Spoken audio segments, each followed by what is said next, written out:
हाय साଙ୍ଗମାନେ ଆଜି ଯେହେତୁ ଶୁକ୍ରବାର ଥିଲା ତ ମୁଁ ବିଲକୁ ଶୋଇଦେଲି। ବିଲ ଶୋଇ ସାରିଲା ପରେ ବାପା ମାର୍କେଟ ଯାଇଥିଲେ।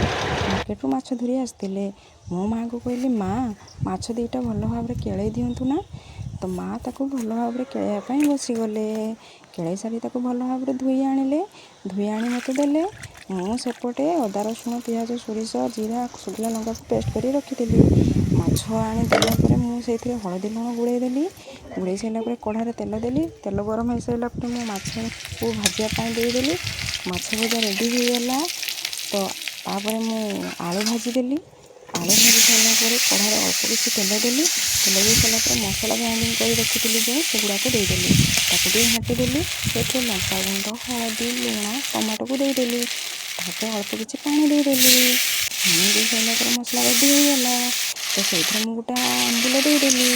ଆମ୍ବୁଲ ଦେଇ ସାରିଲା ପରେ ମୁଁ ସେଇଥିରେ ଆଳୁ ଦେଇଦେଲି। ଆଳୁ ଦେଇ ସାରି ପାଣି ଦେଇଦେଲି। ତରକାରୀ ଫୁଟ ଆସିଲା ପରେ ମୁଁ ସେଇଥିରେ ମାଛ ଭଜା ଦେଇଦେଲି।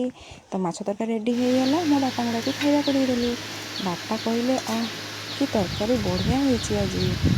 ତ ଭିଡ଼ିଓଟି ଭଲ ଲାଗିଥିଲେ ଲାଇକ୍ ସେୟାର ସବସ୍କ୍ରାଇବ୍ କମେଣ୍ଟ କରିବେ। ରଖୁଛି। ଜୟ ଜଗନ୍ନାଥ ସାଙ୍ଗମାନେ।